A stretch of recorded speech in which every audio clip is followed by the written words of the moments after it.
Bonjour, Namaskar. Parama Karuna, la compassion suprême selon Sri Ramana Maharshi. Texte original de Michael James.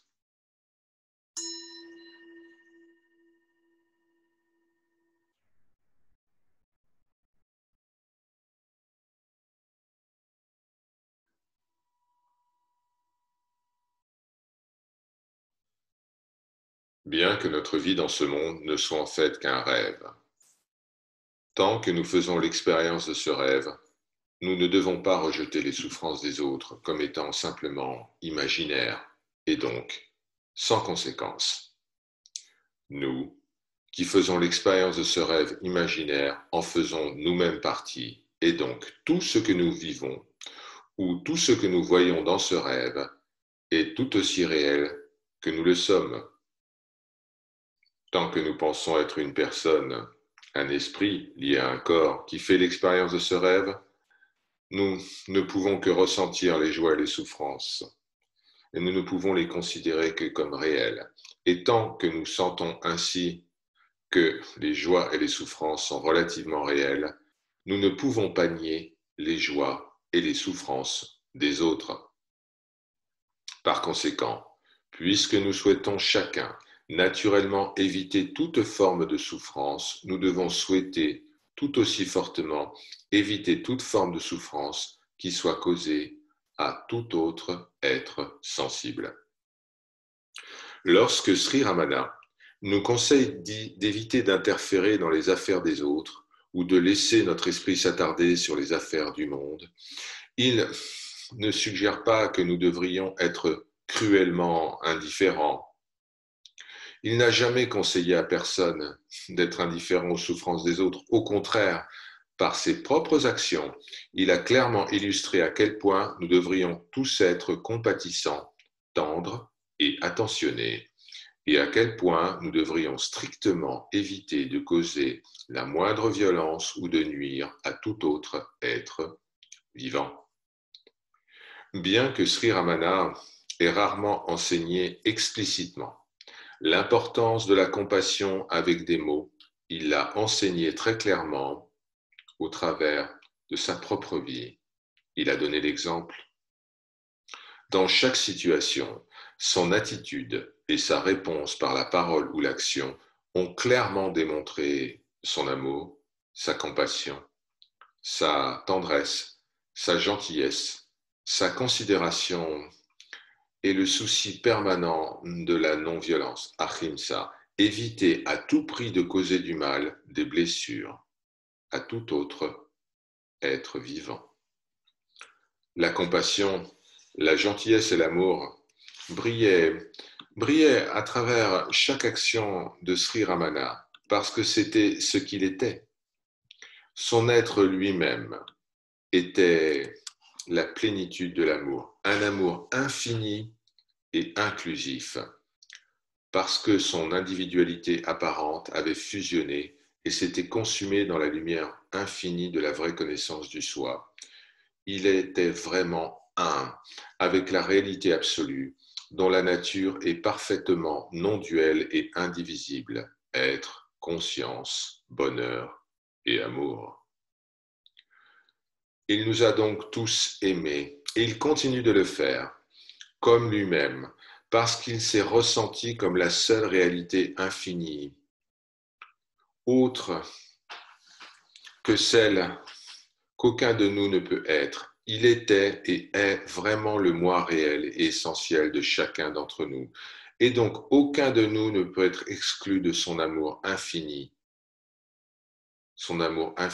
qui est son propre être essentiel.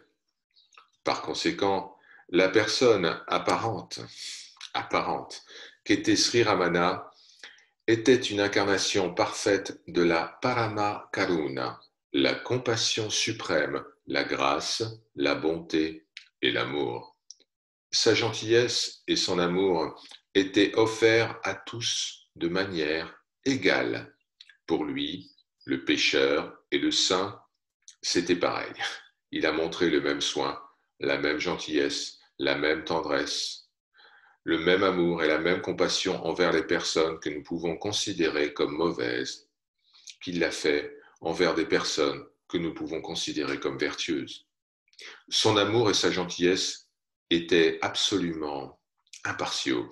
Il n'a pas montré plus d'amour, de gentillesse ou de préoccupation pour ses fidèles les plus sincères, ceux qui avaient vraiment compris et mis en pratique ses enseignements, qu'il ne l'a fait pour des personnes qui l'ont méprisé, dénigré et qui l'ont même parfois maltraité, ou pour ceux des fidèles qui n'étaient pas véritablement intéressés par ses enseignements ou qui les ont mal compris ou qui ont même essayé de les détourner et de les interpréter de manière erronée. En fait, s'il a jamais semblé montrer quelque partialité, eh bien ce n'était pas pour ceux qu'il aimait le plus sincèrement, mais seulement pour ceux qui avaient le moins d'amour ou pas du tout d'amour pour lui. Les fidèles qu'il aimait le plus sincèrement et qui essayaient vraiment de suivre ses enseignements en tournant leur esprit vers l'intérieur et en s'abandonnant au plus profond de leur être, eh bien ces fidèles avaient parfois l'impression qu'extérieurement, Sri Ramana semblait les ignorer et ne leur prêter aucune attention par rapport à d'autres fidèles beaucoup moins sincères. Cependant, s'il le comprenait correctement, il savait qu'il accordait extérieurement son attention à ceux qui en avaient le plus besoin et que s'il ignorait extérieurement ses fidèles les plus sincères, c'était uniquement pour les encourager à se tourner vers l'intérieur et rechercher la vraie forme de son amour. Cette forme qui brille toujours béatement dans notre cœur en tant que notre propre être non duel et conscient du soi.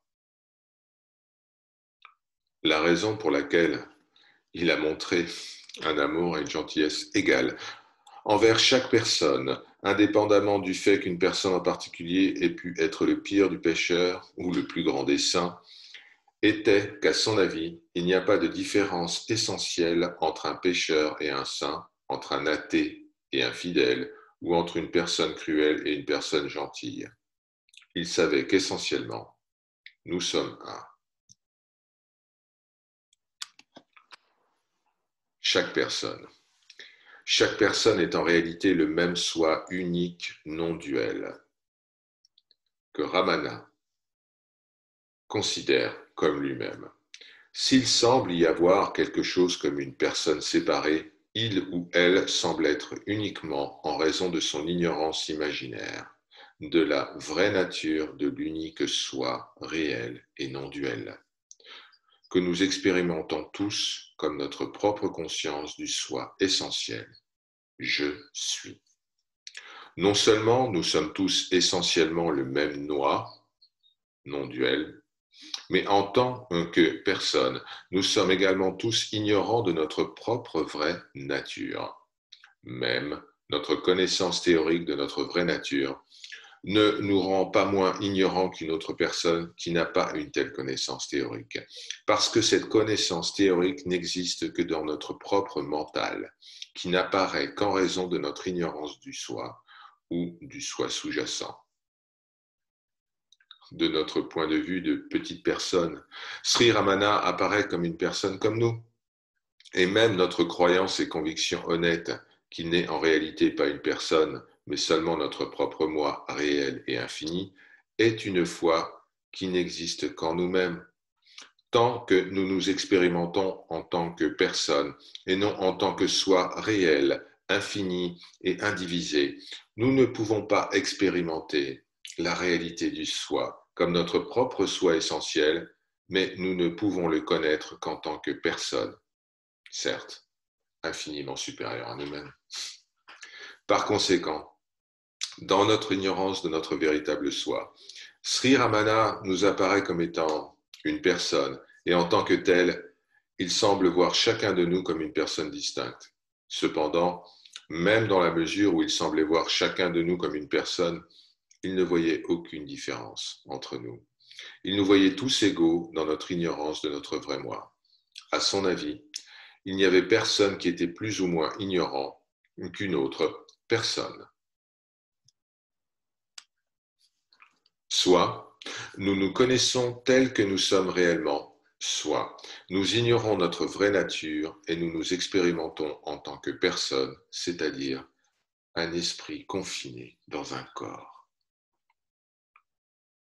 Puisque, à son avis, l'avis de Bhagavan Sri Ramana Maharshi, nous sommes tous également ignorants, nous avons tous également besoin de sa grâce sans cause.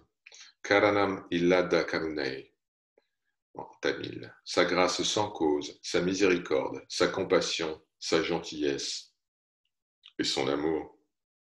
Rien de ce que nous pouvons faire ne peut nous rendre dignes de sa grâce, mais rien de ce que nous pouvons faire ne peut nous rendre indignes de sa grâce.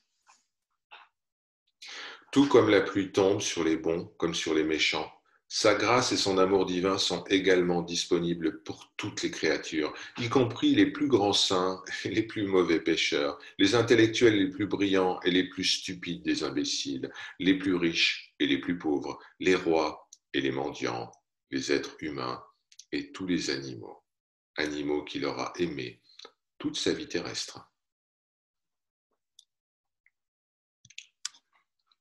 En réalité, rien ne nous sépare en essence de Bhagavan Sri Ramana Maharshi. Le soi est Ramana. Le soi est chacun et chacune d'entre nous. Le soi aime le soi sans limite et sans condition. C'est le vrai sens de Parama Karuna, la compassion suprême. Par leur grâce, Om Shanti, Shanti, Shanti.